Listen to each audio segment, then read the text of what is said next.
ખેડૂત ભાઈઓ, આપણી ધાણાની ઉપજના ભાવોની સપાટી ભાવોનું લેવલ બહુ સારી ઊંચાઈ સુધી પહોંચી ગયું જૂન મહિનો પૂરો થતા સુધીમાં, અને આ પ્રમાણે ભાવોના લેવલ જે કાંઈ બન્યા છે એ લેવલ બનવામાં આપણા પડોશી બંને રાજ્યો એટલે કે રાજસ્થાન અને મધ્યપ્રદેશની ભૂમિકા શું છે, અને અત્યાર સુધીમાં એમની ખાસ કરીને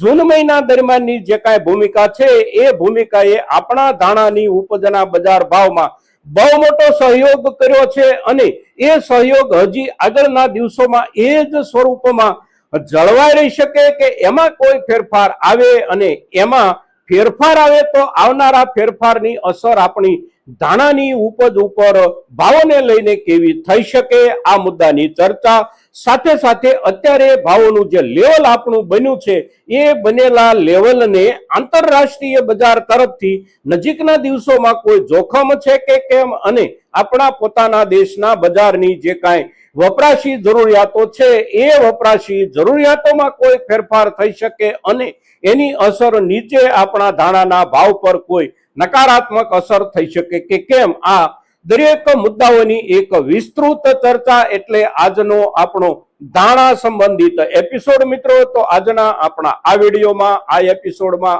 આપ સૌ દર્શક મિત્રો અવશ્ય બન્યા રહેજો.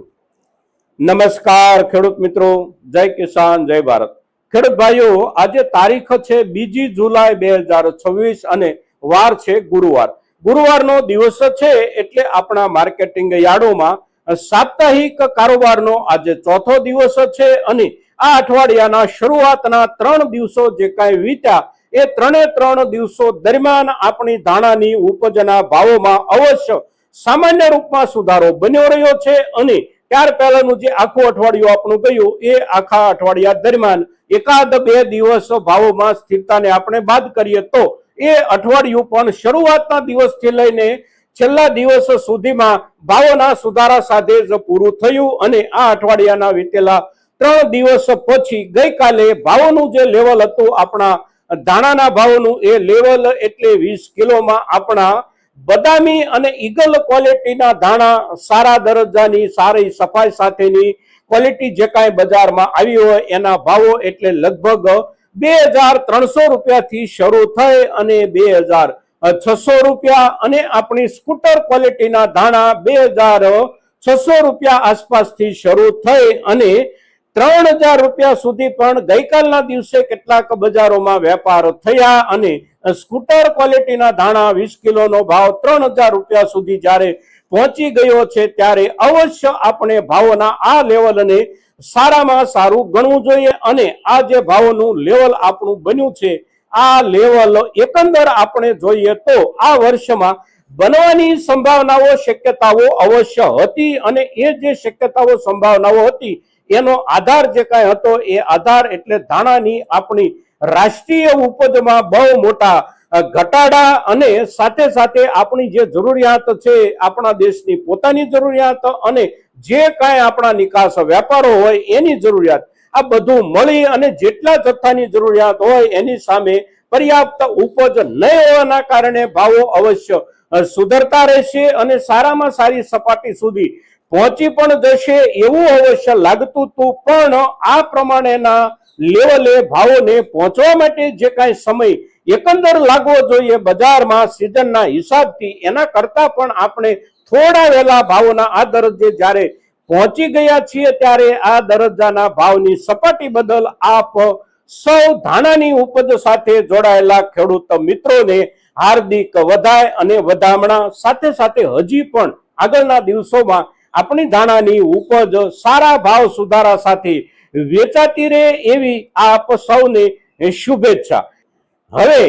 વધાય વધામણા પછી માત્ર ને માત્ર વધાય વધામણાના આધારે જ આપણે બજાર પાસેથી અપેક્ષા ન રાખી શકીએ. બજાર પાસેથી જે કાંઈ અપેક્ષાઓ હોય એ અપેક્ષા માટેના બજાર સાથે જોડાયેલા કારણો હોય, અને બજાર સાથે જોડાયેલા કારણો અત્યાર સુધીમાં જે કાંઈ હતા એ મુખ્ય કારણો તો હજી પણ એની એ જ સ્થિતિએ અવશ્ય ટકેલા છે, પણ ગયા મહિના દરમિયાન અને એમાં પણ ગયા મહિનામાં જૂન મહિનામાં લગભગ આપણે પાછળના 15 દિવસ દરમિયાન જોઈએ તો ભાવોના વધારામાં જે મુખ્ય આધાર આપણને મળ્યો એ મુખ્ય આધાર એટલે આપણા બાકીના બંને પડોશી રાજ્યો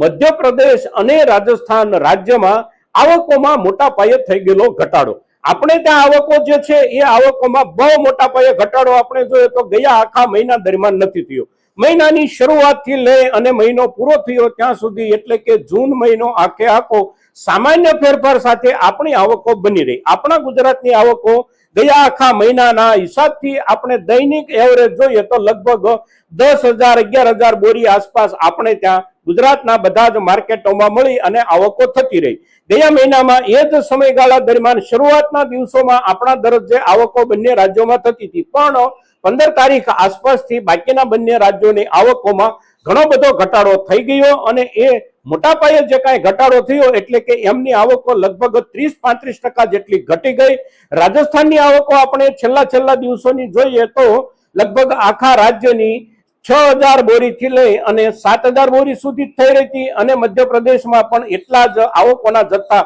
સાંભળવામાં આવી રહ્યા હતા. એટલે એમને ત્યાં આવકો જે કાંઈ ઘટી એ ઘટતી આવકોએ આપણા બજારને સુધારા તરફ થોડી મજબૂતી આપી અને એ મજબૂતી એટલે આપણે જોઈએ તો છેલ્લા 15 દિવસ અને એનાથી થોડા વધારે દિવસો દરમિયાન ભાવોમાં આપણને મળેલો સુધારો એટલે 20 કિલોમાં લગભગ 200 રૂપિયાથી લઈ અને 250 રૂપિયા સુધી કે આપણી સ્કૂટર ક્વોલિટીમાં આપણે 300 રૂપિયા સુધીનો સુધારો આપણે લગભગ વિતેલા 2 થી 3 અઠવાડિયા દરમિયાન મેળવ્યો અને આ સુધારા પછી અહીંયા પહોંચેલું આપણા બજારનું લેવલ હવે આ બંને રાજ્યોની આવકની ઘટેલી પરિસ્થિતિના ધોરણે જ આગળ વધી શકે કે આ બંને રાજ્યોની ઘટેલી આવકો આવનારા દિવસોમાં વધી શકે. તો અત્યારે આપણે જોઈએ તો સામાન્ય રૂપમાં આ બંને રાજ્યોએ આ વર્ષની પોતાની વાવેતર અને ઉપજની જે કાંઈ સ્થિતિ હતી એના આધારે એમની પોતાની ઉપજમાંથી પણ મોટો હિસ્સો અવશ્ય વેચી દીધો છે. એટલે એમના તરફથી બહુ મોટી આવકો વધી જવાની શક્યતાઓ સંભાવનાઓ નથી. સામાન્ય રૂપમાં કદાચ આવકો વધી શકે, ખાસ કરીને આપણા ખેડૂત સમુદાય તરફથી. એવી જ સ્થિતિ આપણા ગુજરાતની પણ છે. આપણે ત્યાં પણ આપણા ખેડૂત સમુદાય પાસે બહુ મોટા જથ્થામાં હવે માલ બચેલો નથી, બહુ જૂજ માત્રામાં જ આપણી પાસે પણ માલ બચેલો છે. એટલે આપણા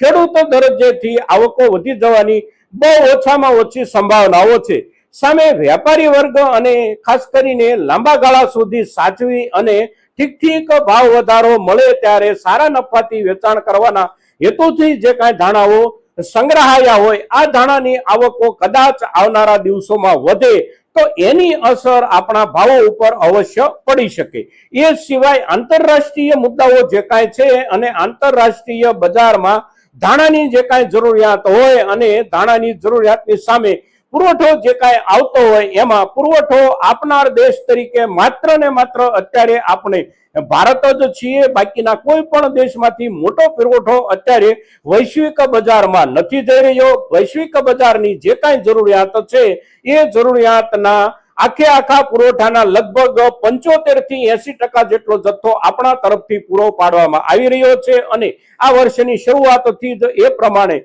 સ્થિતિ છે અને કાયમ માટે લગભગ ધાણાની ઉપજમાં આ જ સ્થિતિ રહેતી હોય છે. પણ ધાણાનું વાવેતર યુરોપિયન દેશો જે કાંઈ ભૂમધ્ય સમુદ્રના ઉત્તર કિનારા અને પૂર્વ કિનારાના દેશો જે કાંઈ કરે છે એ દેશોનું વાવેતર લગભગ 10મા મહિનાથી આવવાનું શરૂ થાય. 9મા મહિનાથી થોડી ઘણી આવકો આવે, ત્યાર પછી 10મા મહિનામાં થોડું વધારે આવકોનું દબાણ બને તો એમના તરફથી પુરવઠો બજારમાં આવતો હોય છે આંતરરાષ્ટ્રીય બજારમાં. પણ એ પુરવઠાનો સમયગાળો અને શરૂઆત એટલે લગભગ 9મો 10મો મહિનો એટલે હજી ત્યાં સુધી આંતરરાષ્ટ્રીય બજારમાં વિકલ્પ તરીકે આપણા દેશ સિવાય કોઈ પણ દેશ તરફથી પુરવઠાની અપેક્ષા નથી. એટલે એ પણ એક મજબૂત આધાર અવશ્ય છે. એટલે આવનારા નજીકના દિવસોમાં આપણી ધાણાની ઉપજના ભાવોમાં બહુ મોટો કડાકો બોલી જવાની શક્યતા સંભાવનાઓ બહુ ઓછી છે. બજારમાં સંગ્રાહક વેપારીઓ તરફથી પુરવઠો ઉતારવામાં આવે તો પણ એ પુરવઠો એકંદર એટલા બધા જથ્થામાં ન આવી જાય કે બજારને બહુ મોટો ધક્કો લાગી જાય. સાથે સાથે બજાર છે અને આ પ્રમાણેના ભાવની આપણી ઉપજ છે એટલે કે 20 કિલોના 2,000 રૂપિયાથી લઈને 3,000 રૂપિયા વચ્ચે વેચાતી કોઈ પણ આપણી ઉપજ હોય તો આ ઉપજના ભાવોમાં 2-4-5 દિવસ નરમીનું વાતાવરણ બને તો નરમીના વાતાવરણ દરમિયાન 100, 150 કે 200 રૂપિયાનો ઘસારો પણ બેસતો હોય છે, પણ ત્યાર પછી ફરી પાછું 100, 150 કે 200 રૂપિયાનું રિકવર પણ મળી જતું હોય છે અને એ પ્રમાણે બજારમાં ઉપર નીચે તો થતું જ રહેતું હોય છે. કોઈ પણ ઉપજમાં, ધાણાની ઉપજમાં અત્યાર સુધી નથી થયું, એ આપણા સદભાગ્ય આપણે ગણવા જોઈએ. સાથે સાથે આપણી ધાણાની ઉપજના બજાર ભાવ સાથે કોઈ મોટો એક્સિડન્ટ નથી થયો, એને પણ આપણે આપણા સદભાગ્ય ગણવા જોઈએ. અત્યાર સુધી બજાર સારી રીતે ચાલ્યું છે અને હજી પણ આવનારા દિવસોમાં કોઈ વિશેષ પ્રકારની ઘટના નકારાત્મક સ્વરૂપમાં બની અને બજાર સાથે ન અથડાઈ જાય તો અવશ્ય આપણા ધાણાના ભાવમાં સુધારો સામાન્ય રૂપમાં મળતો રહેશે. મિત્રો, તો અત્યારના સમયે બજારનું લેવલ ખૂબ સારું છે. વેચવાની આપણી જરૂરિયાત હોય અને વેચવાનું આપણે વિચારતા હોઈએ તો અવશ્ય અત્યારના સમયનો લાભ લઈએ અને હજી પણ થોડો સમય માટે આપણે સાચવવા માંગતા હોઈએ તો સાચવવાનો નિર્ણય પણ અવશ્ય કરી શકીએ છીએ. પણ બજારનો નિયમિત અભ્યાસ આપણે અવશ્ય કરતા રહીએ. લાંબા સમય સુધી સાચવવાનું વિચાર્યા પછી પણ આપણને અઠવાડિયા, 10 દિવસ કે 5-15 દિવસે એવું લાગે કે હવે બજારનું લેવલ ખૂબ સારું થઈ ગયું છે તો એ સમયે પણ આપણે વેચવાનો નિર્ણય કરી શકીએ છીએ. મિત્રો, તો આજના દિવસે આપણી ધાણાની ઉપજ પરની જે કઈ ચર્ચા આપણે કરીએ છીએ, આપણી આ ચર્ચા આપણા દરેક ધાણા ઉપજ સાથે જોડાયેલા ખેડૂતો માટે મહત્વની ચર્ચા છે અને તેથી તમામ ખેડૂતો સુધી આપણી ચર્ચા પહોંચે એને માટે આપ સૌના પ્રયાસોની અપેક્ષા સાથે જય કિસાન, જય ભારત.